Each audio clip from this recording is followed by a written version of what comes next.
స్పేస్లో ఒక 9 నెలలు మీ అందరికీ తెలుసు Sunita Williams and Wilmore June 5వ తారీఖు పోయిన సంవత్సరం వెళ్ళారు. అది కేవలం 8 రోజుల జర్నీ మాత్రమే, కానీ చూస్తే అది 9 నెలలు సాగింది. ఇవాళ పొద్దున ఇండియన్ టైం ప్రకారం 3:27కి వాళ్ళు ల్యాండ్ అయ్యారు ఫ్లోరిడాలో.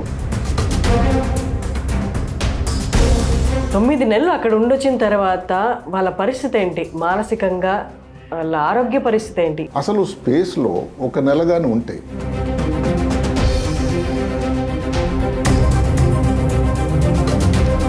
ఇప్పుడు ఆవిడ మానసిక పరిస్థితి ఎలా ఉంటుంది, శారీరకంగా ఆవిడకి ఏమైనా ఇబ్బందులు ఎదురవుతాయా అన్నది ఒక్కసారి. ఇంతవరకు స్పేస్లో ఒక సునీత విలియమ్స్ విల్మోరే వెళ్ళలేదు.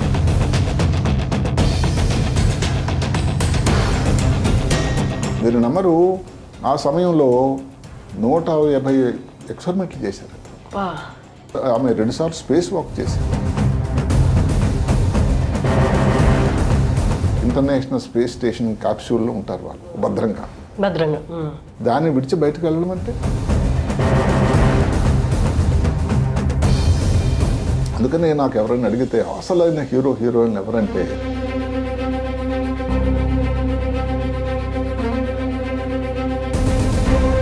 నమస్తే వ్యూయర్స్. మనం కొద్దిపాటి జర్నీకి ఆ పక్క పొరుగు దేశానికి వెళ్ళొస్తేనే జెట్ ల్యాగ్ అనే పదం వాడతాం. ఎంత న్యూరల్గా ఎఫెక్ట్ ఉంటుందో, నాకు ఏ పని చేయబుద్ధి కావట్లేదు, నిద్ర వస్తున్నట్టు, నీరసంగా ఉంది అంట. అలాంటిది స్పేస్లో ఒక 9 నెలలు మీ అందరికీ తెలుసు Sunita Williams and Wilmore June 5వ తారీఖు పోయిన సంవత్సరం వెళ్ళారు.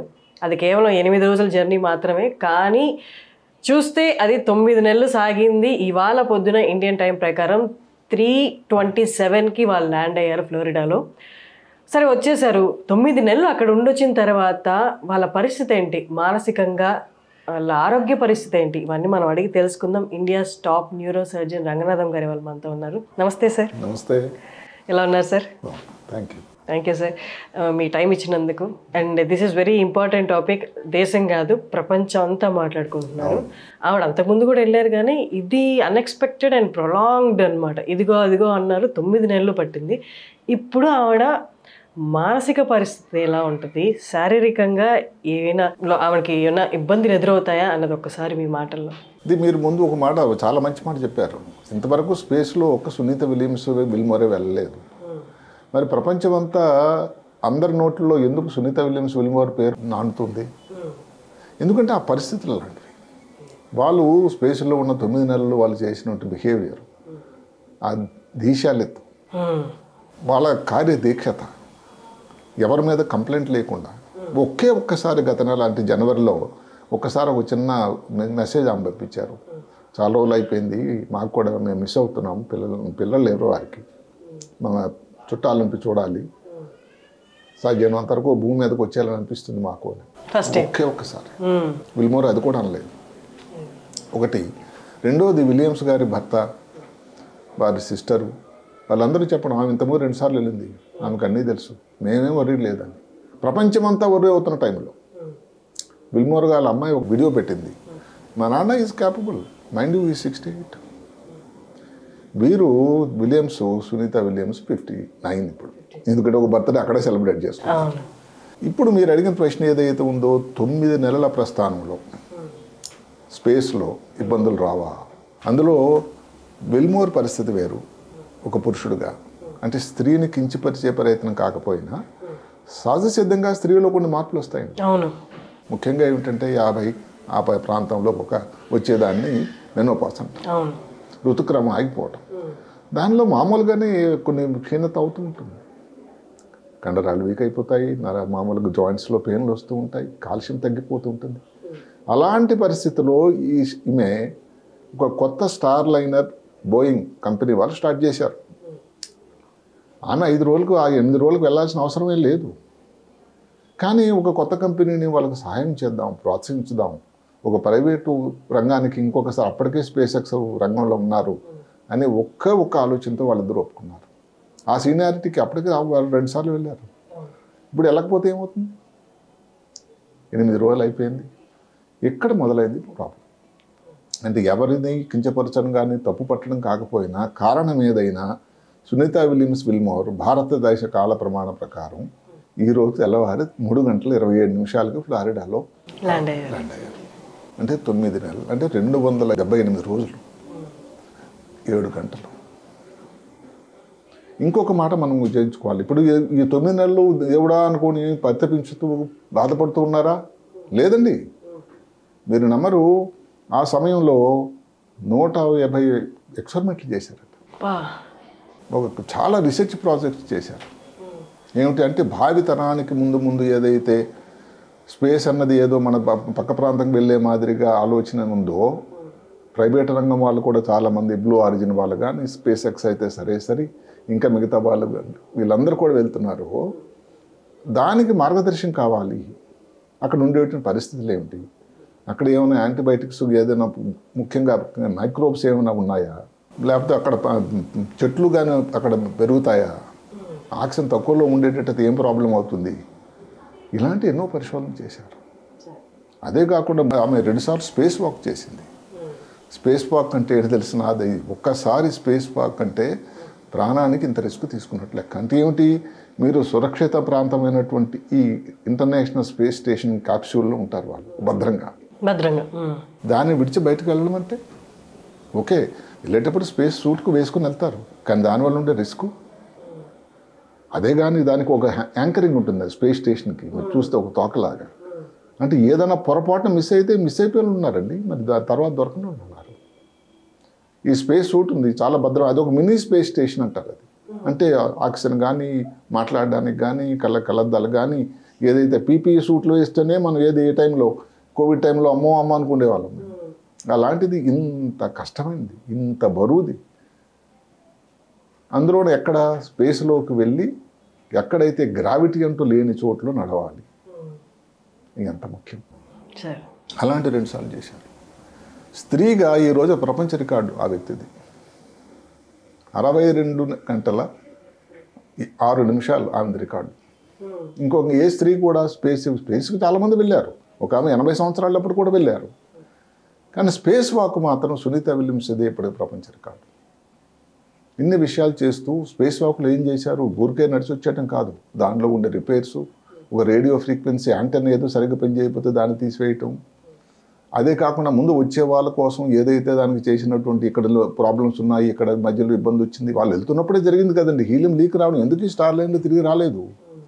హీలియం లీక్ రావడం వల్ల థ్రస్టర్స్ అన్నది ఓపెన్ కాలేకపోవడం వల్ల కింద ఉండేటువంటి NASA, national aeronautic space administration అనేది వాళ్ళు చెప్పారు, ఇంకా మరి వాళ్ళిద్దరిని దాంట్లో తీసుకురాలేము. అది చాలా పెద్ద హడావుడి జరిగిందని, గొడవ జరిగిందని కూడా మన కథనాలు వచ్చాయి. ఇక్కడ హోస్టల్లో స్టార్ లైన్ వాళ్ళు అన్నారు, లేదంటే రావచ్చు, సురక్షితం మేము గ్యారంటీ ఇస్తామని. మేము మిమ్మల్ని నమ్మము, ఎందుకంటే ఇంకో కల్పనా చావ్లా జరగకూడదు. ఇంత చేస్తే స్టార్ లైన్ సురక్షితంగా వచ్చింది, క్రూ లేకుండా ఏం జరగలేదు. అది చరిత్ర వేరే అయిపోయింది. ఆ తర్వాత ఇప్పుడు అక్కడ నుంచి తీసుకొచ్చేది ఇప్పుడు ఏదో మన పక్క ఊరికి ఇబ్రహీంపట్నమో లేకపోతే కరీంనగర్ వెళ్ళి సాయంకాలం వచ్చే పద్ధతి కాదు కదండి. ఒకసారి ఆమె కానీ ఆస్ట్రోనాట్ కానీ స్పేస్కి వెళ్తే 6 నెలల పాటు అక్కడ ఉండాలి. ఎందుకంటే దానికి అంత తయారీ, అంత ప్రయత్నం అవసరం. అందుకని సెప్టెంబర్లో ఈ ఏదైతే స్పేస్ 9 క్రూ, స్పేస్ ఎక్స్ మహానుభావుడు ఎలాన్ మస్క్ గారు అక్కడికి వెళ్ళడం, అందులో 4 మామూలుగా వెళ్ళాల్సిన స్థానంలో 2 వెళ్ళారు. అంటే వీళ్ళిద్దరికి చోటు అందులో ఉంది. వాళ్ళిద్దరు ఉన్నటువంటి నిక్ హేగ్, రెండోది గబుకావ్ అని 2 కూడా కలిపి 4 కలిసి నేను సురక్షితంగా చేరారు. ఇందులో నేను మెచ్చుకోవాల్సింది సరే ఆమగాములు, పర్టికులర్గా సునీత విలియమ్స్ అని. ఆ తర్వాత పాత్రధారులు ఎవరైతే ఇప్పుడు అమెరికా రాష్ట్రపతి డొనాల్డ్ ట్రంప్, మిగతా విషయాలు మనం పోవద్దు. ఆయన జనవరిలో ప్రెసిడెంట్ అయిన తర్వాత తనకి మిత్రుడు, చాలా కాన్ఫిడెంట్ ఎలాన్ మస్క్ గారికి ఒక మాట చెప్పాను, తొందరగా తీసుకురావాలయ్యా వాళ్ళని, చాలా రోజులు అయిపోయింది. అక్కడ పొలిటికల్ ఓవర్ టోన్స్ మనం మాట్లాడాలి. దాని వలన ఎలాన్ మస్క్ ఇంకా రంగంలోకి దిగాడు, ఇంకా మరి తప్పదు అని. కొత్తది స్పేస్ క్రాఫ్ట్ తయారు చేయడానికి చాలా టైం పట్టింది. వాడిన ఇంకో స్పేస్ క్రాఫ్ట్ ఏదైతే షటిల్ని కొంచెం రిపేర్లు చేసి కన్ఫర్మ్ చేసి ధైర్యంగా, అందుకని కొంచెం పోస్ట్పోన్ అవుతూ ఉంది తెలియకుండానే. చివరికి 9 నెలల తర్వాత వాళ్ళు చేరారు. ఇప్పుడు స్పేస్లో 9 నెలలు ఉన్నారు. అక్కడ ఉండేటువంటి మైక్రో గ్రావిటీ ఉందండి, అసలు జీరో గ్రావిటీ. జీరో ఇక్కడ ఒక విషయం చూస్తే మీరు వినండి, ఇక్కడ నుంచి స్పేస్కి వెళ్ళడానికి టైం ఎంత పడుతుంది తెలుసా? 29 గంటలు. ఎందుకు? ఎగ్నిస్ట్ గ్రావిటీ వెళ్ళాలి కదా భూమి ఆకర్షణ శక్తికి. దిగినప్పుడు నిన్న వాళ్ళకి ఎంత పట్టింది తెలిసిన? 17 గంటలు, అంటే 12 గంటలు తక్కువ సమయం. దిగుతూ ఉంటారు, ఇంకా టక్క టక్క టక్కన వచ్చేస్తారు. పుల్ ఎక్కువ ఉంటుంది. పుల్ ఎక్కువ ఉంటుంది. అంటే గ్రావిటీ తాలూకా ప్రభావం ఎంతో. గ్రావిటీ ఒకటి, రేడియేషన్ ఒకటి. మనం కొంచెం వివరాలు చెప్పుకుందాం. అదే కాకుండా ఈ చిన్న రూములో, చిన్న గదిలో ఏంటి ఇంటర్నేషనల్ స్పేస్ స్టేషను, అది ఒక అమెరికన్ ఫుట్బాల్ గ్రౌండ్ అంత పరిధి అంతే. అందులో పడుకోవడానికి 6 బెడ్సే ఉంటాయి, 2 వాష్రూమ్స్. మళ్ళీ అక్కడ జపాన్ వాళ్ళు ఉన్నారు, వాళ్ళతో శత్రువులైనటువంటి రష్యా వాళ్ళు ఉన్నారు, మిగతా వాళ్ళు అందరూ ఉన్నారు, కెనడా వాళ్ళు ఉన్నారు. అందరూ కలిసిమెలిసి ఉండడానికి అది ఒక పెద్ద తార్ఖానా, ఒక ఎగ్జాంపుల్ అని చెప్పాలి. అంటే ఒకసారి ఈ భూమండలం దాటి వెళ్ళిన తర్వాత ఎక్కడో ఉండేటువంటి అంతరిక్షంలో అన్యోన్యంగా కలిసిమెలిసి ఉండి అందరిది ఒకటే, మంచి చేయాలి, సైన్స్ ప్రగతికి మనం అందరం దోహదకారి కావాలన్నటువంటి ఏకైక సూత్రం ఏదైతే ఉందో ఆ ఐఎస్ఎస్ స్టేషన్లో అందరినీ కూడా మనం అభినందించాలి. ఇంకా ముఖ్యుడు మహామేధావి, 150 నుంచి 160 ఉండేటువంటి ఐక్యూ ఉన్నటువంటి ఎలాన్ మస్క్ అభినందించాలి. నిన్న వాళ్ళు దిగుతున్నప్పుడు కాలిఫోర్నియాలో స్పేస్ ఎక్స్ తాలూకా హెడ్ క్వార్టర్స్ నుంచి వెల్కమ్ హోమ్ అని ఒక రేడియో మెసేజ్ వచ్చిందట. చాలా సంతోషం. ఈరోజు సేఫ్గా దిగారు అని అంటే వీరందరి ప్రయత్నం అని. ఇప్పుడు స్పేస్లో ముఖ్య మాటలు మాట్లాడుకుని గ్రావిటీ లేదు అక్కడ. అసలు వాళ్ళు ఎప్పుడు నిలబడలేండి, కాళ్ళ మీద ఉంటారు, అక్కడ ఇప్పుడు తేలుతూ ఉంటారు. అక్కడ గ్రావిటీ లేదు కదండి. మరి లేనప్పుడు సృష్టికర్త తయారు చేసినప్పుడే కాళ్ళు ఎందుకు అమర్చాడంటే కాళ్ళ మీద ఆనుకొని మీ పనులు చేసుకోవాలి సుమా అని. ఇప్పుడు మరి ఉన్న 9 నెలలు కాళ్ళకు పని లేదు కదండి. దానిలో ఇబ్బందులు ఏమిటి? కాళ్ళలో ఉండేటి కండరాలు క్షీణత, బోన్స్, ఇందాక చెప్పుకున్నాం వారు స్త్రీ అని, 59 సంవత్సరాలు. అసలు స్పేస్లో ఒక నెలగానే ఉంటే ఏదైతే ఉందో బోన్ డెన్సిటీ అంటాం, ఆ బోన్ డెన్సిటీ అనేది 1% క్షీణత అయిపోతుందట ఒక నెలకి. మీరు లెక్కలేదు 9 నెలలకి. అయితే వెళ్ళేటప్పుడే వాళ్ళందరికీ కూడా ఏమిటంటే ఇవన్నీ పరిస్థితులు తెలిసే నాసా వాళ్ళు సమృద్ధిగా కాల్షియం ఉండేటువంటివి, యాంటీ ఆక్సిడెంట్స్, విటమిన్స్ ఉండేవి, మంచి డ్రై పదార్థాలు అక్కడ అన్ని తడితడిగా ఉండే వాడలేరు కదండి. అవన్నీ సమృద్ధిగా ఉన్నాయి. మధ్యలో ఒక వీడియో కూడా వచ్చింది, ఆమె చాలా బక్క చిక్కిపోయారు, అన్ని బొగ్గులన్నీ లోపలికి వెళ్ళిపోయినాయి, చూస్తుంటేనే చాలా బాధాకరంగా ఉందని కూడా ఒక వీడియో అనిపించారు. ఎందుకంటే స్పేస్ తాలూకు ఎఫెక్ట్స్ అవన్నీ. ఆమె అయితే లేదు, నేను I'm happy, I'm stuck at work అని చెప్పింది ఆమె. అంటే ఏమిటి? స్టాండర్డ్ అని పెట్టారు. అంటే ఆమె తప్పలేని పరిస్థితి ఉండిపోయారని కాదు, లేదు మేము పనిలో ఉన్నామండి, మీరేం భయపడకండి, మేము వచ్చేస్తాం. అది గొప్పతనం, ధైర్యానికి చెప్పాలి, మెచ్చుకోవాలి ఒక స్త్రీ ముఖ్యంగా. రెండోది ఈ కండరాల్లో 5 రోజులు స్పేస్లో ఎవరైనా ఉంటే శాస్త్రం ఏం చెప్తుంది, నాసా వారి ఫిగర్స్ ఏవి, 20% తగ్గిపోతుంది కండరాల తాలూకా ఆ పనితనం, థిక్నెస్. మరి 9 నెలలు ఏమై ఉంటుందో దానికి ముందే వాళ్ళు తయారు. ప్రతిరోజు స్పేస్ స్టేషన్లో కూడా 2 గంటల సేపు ఎక్సర్సైజ్ చేస్తూ ఉండాలి. ఆ కండరాలు ఆ ఇబ్బంది రాకుండా ఉండడానికి చూసుకోవడానికి. ఈ తర్వాత ఈ గ్రావిటీతో ఇంకో ప్రాబ్లం ఏంటండి, విచిత్రం. అది గ్రావిటీ ఉండడం వల్ల కాళ్ళకి వీటిలో పని లేకపోవడం వల్ల కాళ్ళలో ఉండేటువంటి రక్తం తాలూకా పంపింగ్ ఏదైతే గుండెకి వెళ్ళాలో లేదు. ఈ రక్తం అంతా కూడా బ్రెయిన్కి వెళ్ళిపోతుంది. అంటే ఇక్కడ తక్కువైపోయింది అంటే డిస్పారిటీ. రక్తనాళాలన్నీ ఖాళీ అయిపోతాయండి. ఆ రక్తం మెదడు లోపలికి వెళ్ళిపోయి కంటి లోపలికి వెళ్ళిపోతుంది, అక్కడ ప్రెషర్ తయారైపోతుంది. అన్నిటికంటే ముఖ్యమైనది ఆమె అక్కడ స్పేస్లో ఉండగానే ఇది కూడా సమాచారం కూడా వచ్చింది, 33% వారి కంటి చూపులో క్షీణత వచ్చిందని. శాన్స్ అని అంటారు దాన్ని, space craft associated neuro ocular syndrome అని. అంటే ఇప్పుడు దాని లోపల కంటి లోపలికి ఆ వాపులు అనేది ఎక్కువ వెళ్ళిపోయి కంటి నరంలో వాపు వచ్చి అక్కడ ఉండేటువంటి క్లియరా అని లేకపోతే రెటీనా అని పొరలు ఉంటాయి కంటి లోపల, వాటిలో పొరలు ఇది ఫోల్డ్స్ వచ్చేసి మడతల్లాగా ఆ చుట్టుపక్కల కంటి చూపు సరిగా కనబడదు, విపరీతం తలనొప్పి, ఇవన్నీ. సో ఇప్పుడు దిగిన తర్వాత కూడా ఈ ఇబ్బందులు ఉండేదనుకున్నాం.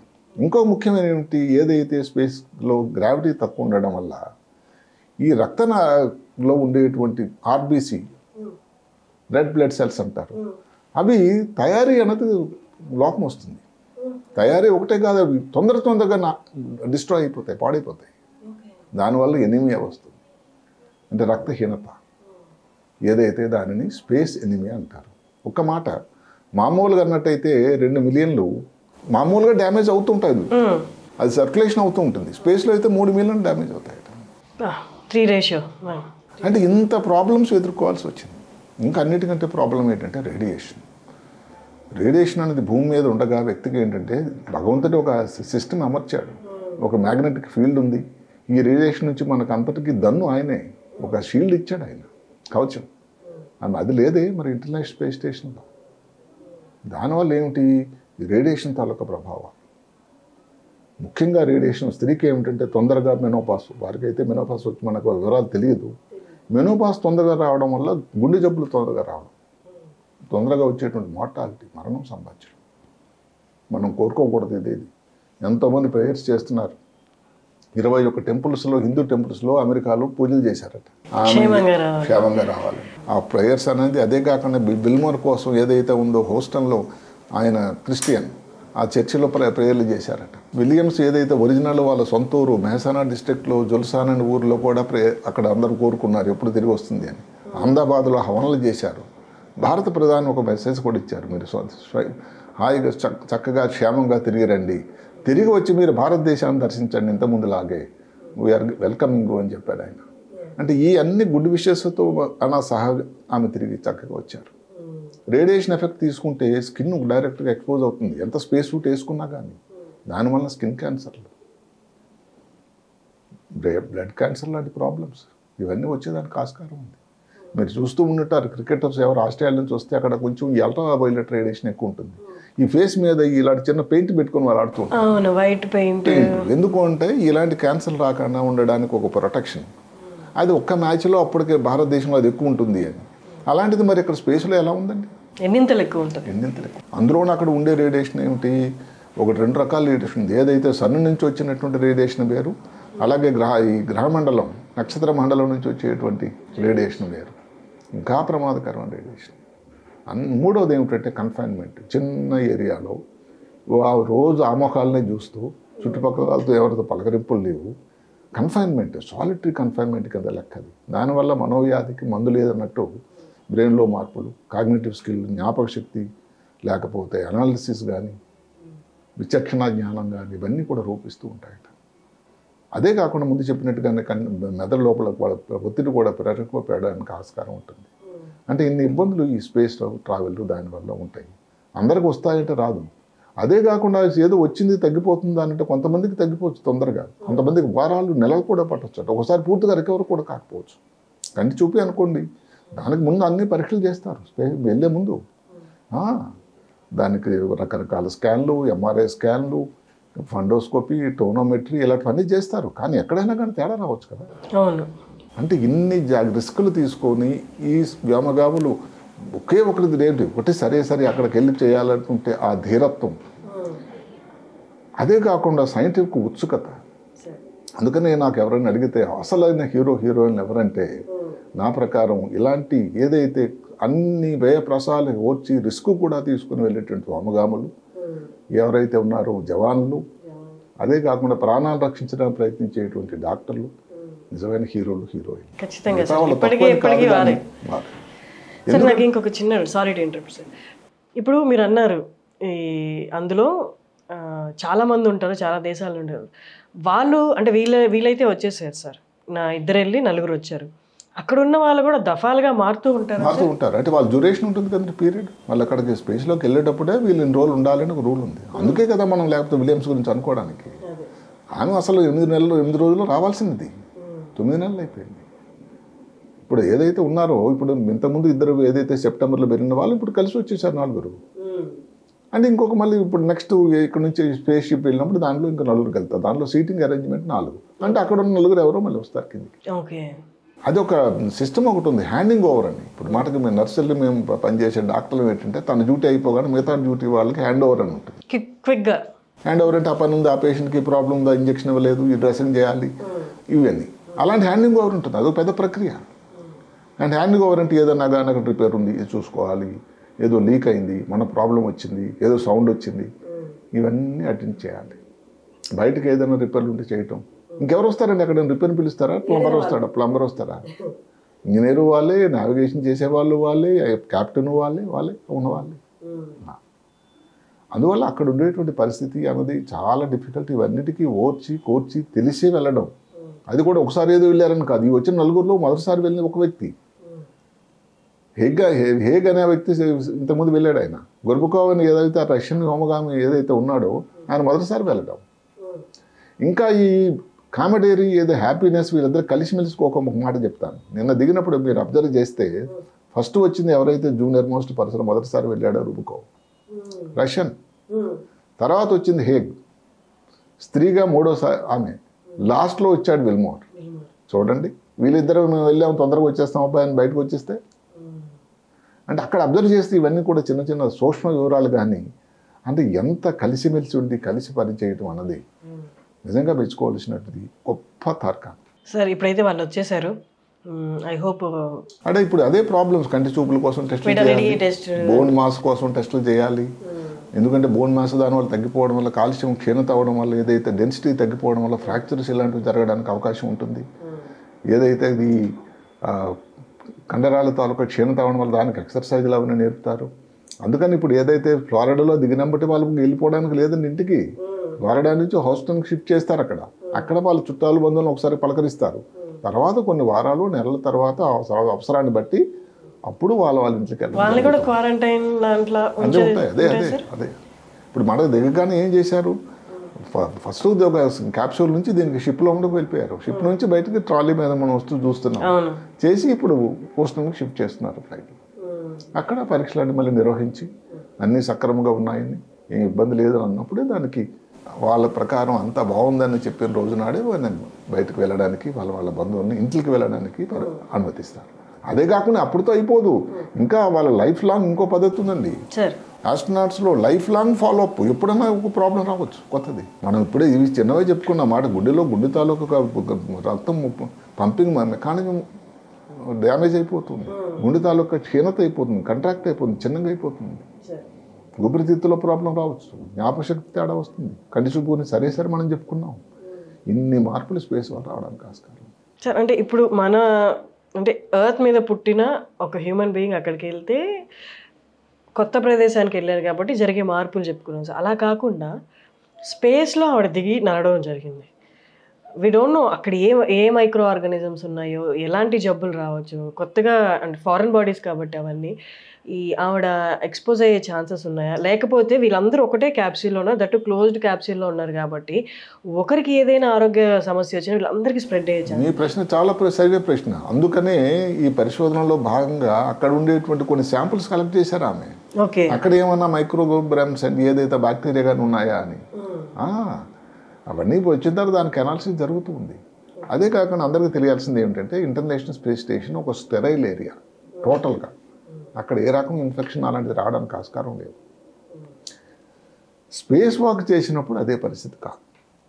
అందువలన అక్కడ ఏదైతే అక్కడ కానీ క్రిములు ఏమైనా ఉన్నాయా అది మనకు తెలియదు. ఎంత మనం స్పేస్ సూట్ వేసుకొని తీసుకున్నటువంటి గాగల్స్ ఉంటాయి, దానికి అన్ని పరికరాలు ఉంటాయి. అసలు ఏది కూడా చిన్న ఆ స్పేస్ సూట్కి చిన్న రంగం పడింది అనుకోండి, ఎందుకంటే అక్కడ వాయు వేగం ఇంత అంత కాదట.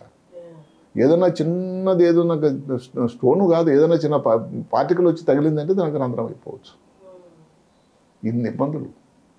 సో అలాంటి దానిని కూడా నుంచి అక్కడ ఇంతకుముందు చేశారు, ఇప్పుడు కలిసి 67 గంటలు చేయడం అంటే ఏంటంటే సార్ అది గొప్పతనం. Thank you so much sir, చాలా చక్కగా చెప్పారు. ఐ హోప్ మన వీడియో చాలా మందికి అసలు ఏం జరుగుతుందో అర్థం కాని వాళ్ళందరికీ యూజ్ అవుతుంది అనుకున్నాను. Thank you so much. నమస్తే.